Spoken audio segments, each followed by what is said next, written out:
ओम शांति। हम मनन कर रहे हैं राजयोगी जीवन की आधारशिला ब्रह्मा भोजन, जिसमें अब तक हमने अनेक भाई बहनों के, महारथियों के, दीदी दादियों के ब्रह्मा भोजन के ऊपर अनुभव सुने। आज उसी श्रृंखला में ब्रह्मा कुमारी चक्रधारी दीदी जो दिल्ली से हैं उनका अनुभव जानेंगे। ब्रह्मा कुमारी चक्रधारी दीदी जी बोली, ब्रह्मा भोजन बेशकीमती है, इसमें बहुत प्यार भरा है। ब्रह्मा भोजन बेशकीमती है, इसमें बहुत प्यार भरा है। दीदी जी से प्रश्न किया, दीदी साकार बाबा ने भोजन के प्रति जो शिक्षाएं दी हैं वो बताइए। उत्तर में दीदी जी बोली, बाबा कहते थे सतोगुणी भोजन खाना है। सतोगुणी का मतलब है किसी योगी का बनाया हुआ। ज्यादा चटपटा या बासी भोजन भी तामसिकता की श्रेणी में आता है। जब ट्रेन में हम खाते हैं, अनेकों की दृष्टि उसमें जाती है। मनुष्य की मनोवृत्ति का प्रभाव दृष्टि से आता है। हमारा भोजन इतना शुद्ध हो कि ऐसे वैसे किसी की दृष्टि ना पड़े। बनाया भी बाबा की याद में और खाया भी बाबा की याद में। बाबा अपना अनुभव सुनाते थे कि बच्चे, यह तन बाबा का है। बच्चे, ये साकार बाबा जब खाता है तो ये स्वयं नहीं खाता, तन उसका है ना। तो बाबा मुझे गिट्टियां खिलाता है। कभी मैं नटखटपना भी करता हूँ, लेकिन फिर मुझे पकड़कर बड़े प्यार से खिलाता है। बाबा हमें सिखाता था कि आप भी ऐसे नहीं कहो हम खा रहे हैं, कहो कि बाबा मुझे खिला रहा है। दूसरी बात, बाबा कहता था जब बनाओ तो भोजन का भोग जरूर लगाओ। बाबा ने यहाँ तक कह दिया है कि नियम और मर्यादा से बने हुए भोजन का जिस किचन में भोग लगता है, उस किचन में दाल रोटी कभी खत्म नहीं होगी। सदा किचन में भोजन भरपूर रहेगा। जब भोजन खाओ तब भी बाबा को स्वीकार कराओ। ऐसे नहीं भोजन आया और खाना शुरू हो गया। लाल मिर्च बाबा नहीं डालने देता था। कहता था बच्चे, ये तामसिक चीजें नहीं खाओ। सी भी करते हैं और खाते भी हैं। जब खाओ तब सोचो ब्रह्मा भोजन खा रहे हैं, बाबा का दिया भोजन खा रहे हैं। ऐसे प्यार से खाना चाहिए। अगला प्रश्न दीदी जी से, दीदी बाबा ने यज्ञ में बेगरी पार्ट भी दिखाया और 56 प्रकार के भोग भी खिलाए। इसमें बाबा क्या सिखाना चाहते थे? दीदी, बाबा ने यज्ञ में बेगरी पार्ट भी दिखाया और 56 प्रकार के भोग भी खिलाए। इसमें बाबा क्या सिखाना चाहते थे? उत्तर में दीदी जी बोली, बाबा सिखाते थे कि 56 मिल जाए तो भी स्वाद के वशीभूत ना हो जाए। जितना आपका शरीर स्वीकार करता है उस अनुसार भोजन लीजिए। ऐसे नहीं कि ये भी खा लूं वो भी खा लूं। वह भी समय हमने देखा, एक पाव दाल और 250 लोगों का भोजन। अरहर की दाल होती थी, बहुत ज्यादा पानी ही पानी होता था। दाल बहुत थोड़ी होती थी, छोंक लगाकर बनानी होती थी, बड़ी अच्छी लगती थी। बाबा कहता था ठीक छोंक लगाओ। बाबा स्वयं रसोई में खड़ा होता था। कभी कभी कोई रोटी बनाते थे तो उनकी रोटी गोल नहीं होती थी। बाबा कहता था नहीं, खाना बने तो सुंदर और अच्छा बने। स्वयं बेल करके दिखाता था। सिंधी रोटी में थोड़ा सा घी लगता था, उसको लपेटकर नरम नरम रोटी बनाता था। ऐसे बाबा सिखाता था। अगला प्रश्न दीदी जी से, दीदी आजकल यज्ञ में भोजन में और उन दिनों के यज्ञ के भोजन में किस प्रकार का अंतर है।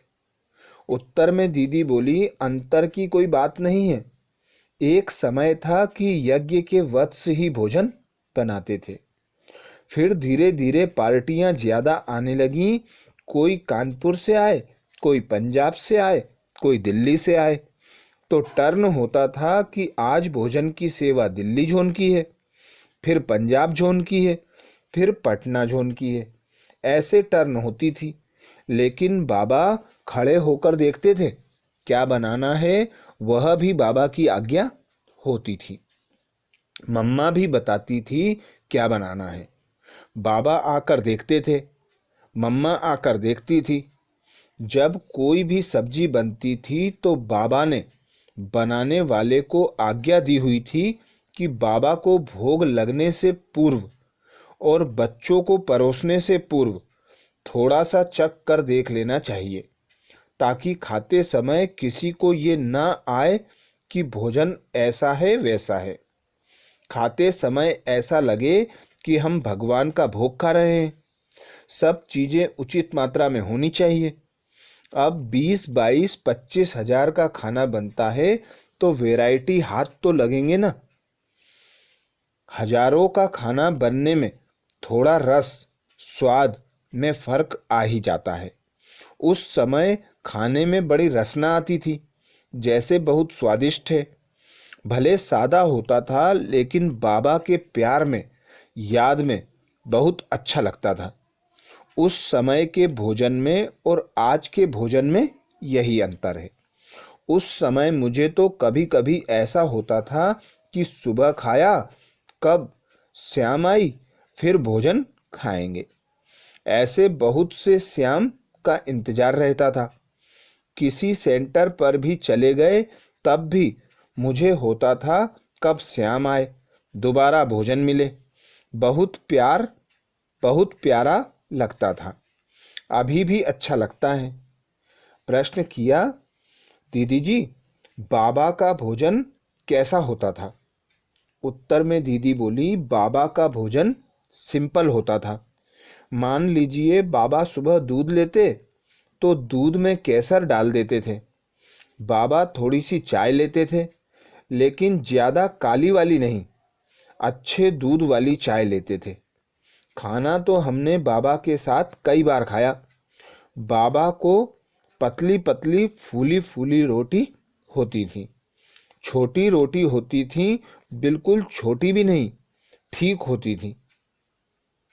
जब भोली दादी बनाती थी तो बड़ी होती थी, पतली पतली नरम होती थी। एक रोटी या ज़्यादा से ज़्यादा 1.5 रोटी खाते थे। छोटी होती थी तो 1.5 रोटी खाते थे, इससे ज़्यादा नहीं खाते थे।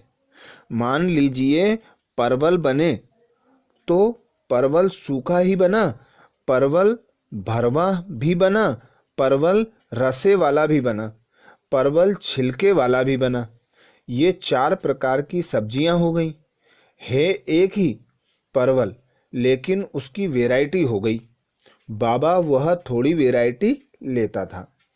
ऐसे नहीं कि वैरायटी सब्जियां लाओ, एक ही सब्जी की वैरायटी हो सकती है ना, तो उसी की वैरायटी करके बाबा खाता था। इतने प्यार से खाता था कि हम लोगों को सीखने को मिलता था कि खाना खाओ तो कैसे खाओ। बाबा बच्चों की तरह प्यार से एक एक गिट्टी को ऐसे लगा लगा कर बड़े प्यार से खाता था, क्योंकि ईश्वर के यज्ञ का खाना है। बाबा कहता था, जो एक कण भी वेस्ट करते हैं उन्हें कण को घृणा करके देना पड़ता है।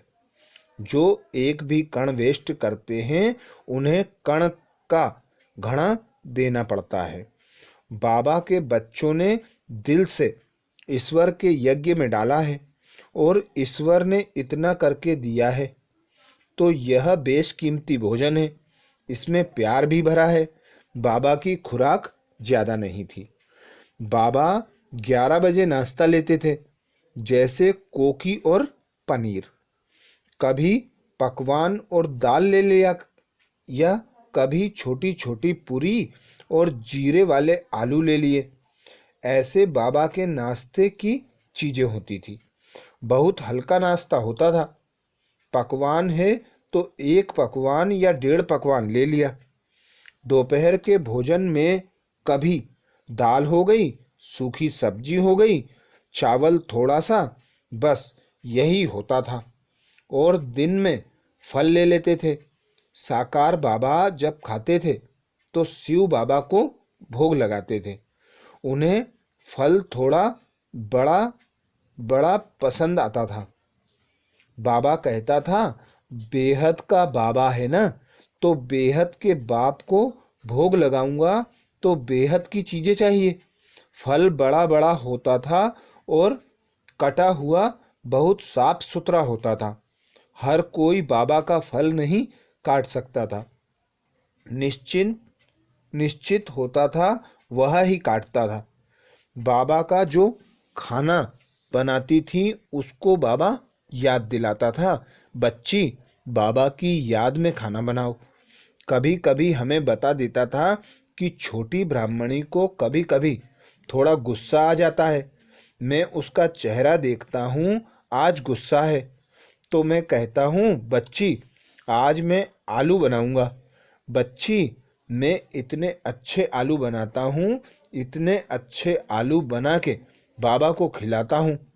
तुम लोगों को खिलाऊंगा तो उंगली काट लोगे, इतने अच्छे छोटे आलू हैं। भोली दादी बाबा की ब्राह्मणी थी, वह भी भोजन बनाती थी। और लच्छू बाबा की छोटी ब्राह्मणी थी, जो बाबा को हर चीज खिलाती थी, बड़े प्यार से खिलाती थी। बाबा को ज़्यादा मीठा नहीं देते थे, लेकिन कोई कोई मिठाई बनाती थी तो कम से कम मीठा डाल के बाबा को टेस्ट जरूर कराते थे। छोटी सी डिब्बी में रख देते थे। बाबा बड़े प्यार से बच्चों का दिल रखते थे। बच्चे बड़े प्यार से लाए तो बाबा उसी प्यार से खाते थे। अगला प्रश्न किया, दीदी जी, जब ब्रह्मा बाबा के तन में शिव बाबा होते तब, और जब ब्रह्मा बाबा भोजन करते तब, उस समय कुछ अंतर दिखता था? उत्तर में दीदी बोली, मैं ऐसा समझती हूँ, जब बाबा खाना खा रहे हैं तो शिव बाबा उसमें बैठकर क्या करेगा? उसका काम है ज्ञान देना। ये तो नहीं कि स्नान करेगा तो बैठा रहेगा उसके तन में। लेकिन साकार बाबा हर समय महसूसता में रहता था कि बाबा इस तन में बैठा है, अब मुझे बाबा खिला रहा है। ये भी योग की विधि थी। हाँ, कोई बच्चा बड़े प्यार से स्वीकार करता था तो अलमाइटी बाबा भाषण लेने के लिए उसमें बैठ सकता है।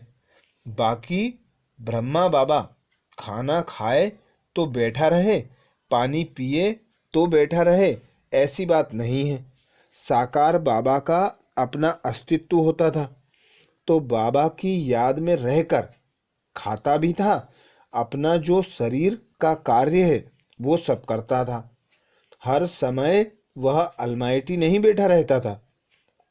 अलमाइटी बाबा का तो जाना और आना लगा रहता था, लेकिन हम लोगों ने इस चीज को कभी नहीं देखा।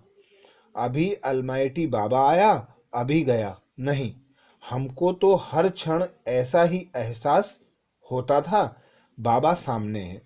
बाबा जो भी करता था वह शिव बाबा की आज्ञा के अनुकूल करता था। जब भी बाबा भोग स्वीकार करता था तो शिव बाबा को स्वीकार कराता था, जैसे हर समय बाप दादा निकट हैं। दीदी जी से अगला प्रश्न किया, दीदी, बाबा के भोजन करते समय किस प्रकार की रॉयल्टी रहती थी? उत्तर में दीदी बोली, बाबा खाता था तो ठीक से थाली परोसी होनी चाहिए। परोसते थे ना, तो बाबा सिखाता था कि कैसे परोसना है। बड़े प्यार से थाली में एक एक चीज रखो। कड़छी से ऐसे वैसे न डालो, नहीं तो चावल फैल सकते हैं।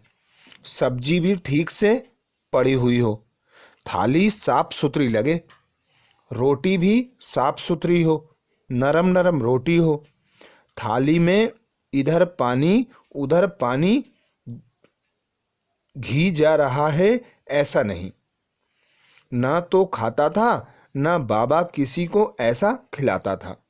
बच्चों को बाबा अपने साथ ब्रह्मा भोजन कराता था, लेकिन बाबा को मीठा ज़्यादा नहीं खाना होता था, ज़्यादा घी तेल नहीं खाना होता था, इसलिए बाबा का खाना अलग बनता था। लेकिन कई बारी बच्चों की भावना होती थी कि थोड़ा बाबा ही हमको खिलाए, तो बाबा कभी कभी अपनी थाली से गिट्टी तोड़कर सब्जी लगाकर बड़े प्यार से बच्चों के मुंह में खिलाता था। जैसे कि बच्चे को माँ बड़े प्यार से खिलाती है, ऐसे बाबा खिलाते थे। एक को देखकर फिर दूसरे की भी दिल होती थी कि मुझको भी खिलाए। हर एक बाबा के हाथ से खाने के लिए छोटा बच्चा बन जाता था। बाबा तो है ही प्रजापिता ब्रह्मा, कोई छोटा पिता थोड़े ही है। शिव बाबा बड़े हैं तो प्रजापिता भी बड़ा पिता है। दोनों ने बच्चों की बहुत प्यार से पालना की, लेकिन अपनी रॉयल्टी में रह करके। फल है तो जैसे मैंने कहा, बड़ा बड़ा फल हो, छिलका उसका ठीक से उतरा जाए, ऐसे नहीं मुंह से निकालकर छिलके रखते जाएं। हर चीज बड़ी सफाई से की जाती थी। बाबा सफ़ेद कपड़े पहनता था, सफ़ेद में कहीं भी दाग नहीं लगा हुआ होता था। बाबा के पास बहुत सुंदर रुमाल होता था। बाबा में रॉयल्टी बहुत थी। खड़ाऊं पहनता था। हम लोग खड़ाऊं पहनकर चलेंगे तो आवाज़ होगी। बाबा की कभी आवाज़ नहीं होती थी। कभी बातचीत होती थी तो हंसता भी था, लेकिन बाबा के हंसने की भी हमने आवाज़ नहीं सुनी, ना मम्मा की ना बाबा की। बात हुई, हंसे, फिर बाबा शांत हो जाते थे। हम लोगों को हंसी कंट्रोल करने में समय लगता था। जैसे कहते हैं, कछुआ इंद्रिय खोलता भी है और समेट भी लेता है, ऐसे बाबा इंद्रियों को खोलना भी जानता था और समेटना भी जानता था।